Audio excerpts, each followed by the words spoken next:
Pinaaga ng Department of Education ang pagtatapos ng klase ngayong school year para unti-unti nang maibalik sa Hunyo ang simula ng pasukan.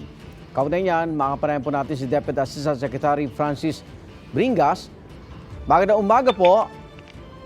Hi, good morning, Igan. Good morning Opo. sa lahat ng nanonood ng unang hearing. Good Ito, morning. para magkaroon ng magandang paliwanag po rito, 7 school days ang mababawas ngayong school year 2023-2024 para po sa calendar adjustment. Hindi ba ito malaking kawalan daw sa pag-aaral ng ating mga estudyante?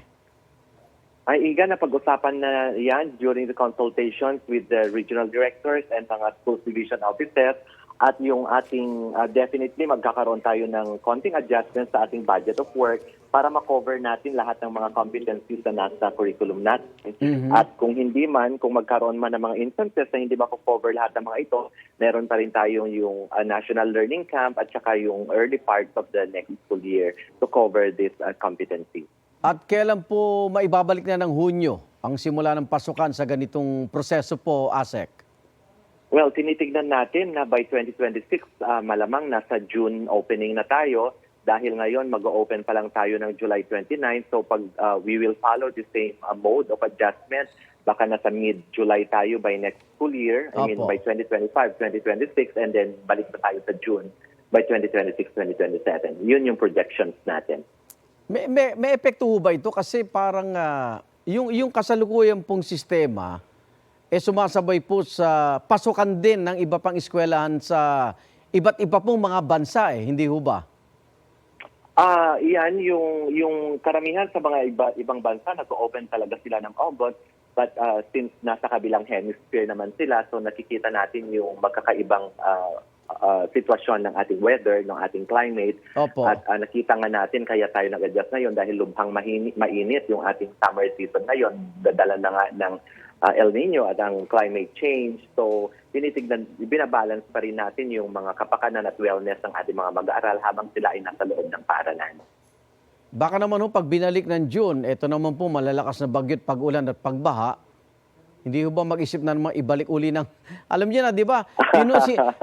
Apektado po ng klima yung pag-aaral ng ating mga anak Yeah, exactly, no? Kaya lang, yung traditional kasi natin, nasa June to March or April ang ating school year at na-experience na talaga natin yung pagkakaroon ng mga bagyo during the rainy season na meron tayong pasok at well-established and institutionalized yung ating mga interventions during such rainy season. Opo.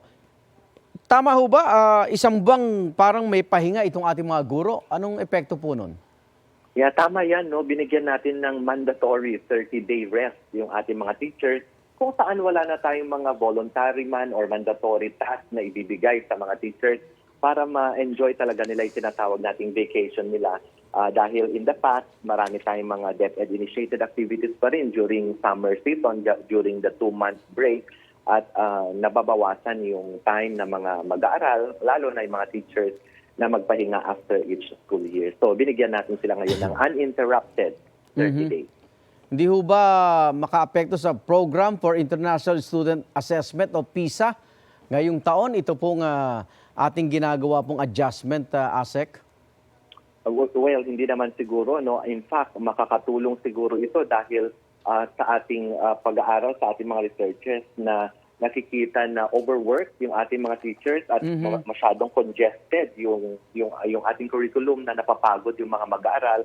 So this is a much welcome break for all of them, for both teachers Opo. and parents. Yeah. At siyempre, kamustahin na rin natin yung Catch-up Fridays. Ano na po improvement ng ating mga estudyante, ASEC?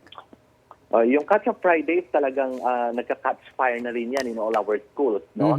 So ibig sabihin yung ating primary objective na maibalik ang pagbabasa, comprehension, basic numeracy including peace education and values education ay umaarangkada naman at maganda naman so far ang reception ng ating mga learners sa ating Catch-up Friday. So hopefully maging matagumpay ito para makatulong din ito sa ating pag-recover sa mga learning losses natin. Opo. Maraming salamat, Deputy Assistant Secretary Francis Bringas. Ingat po kayo.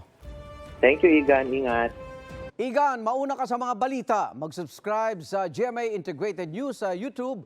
Sa mga kapuso abroad, subaybayan nyo kami sa GMA Pinoy TV at sa www.gmanews.tv.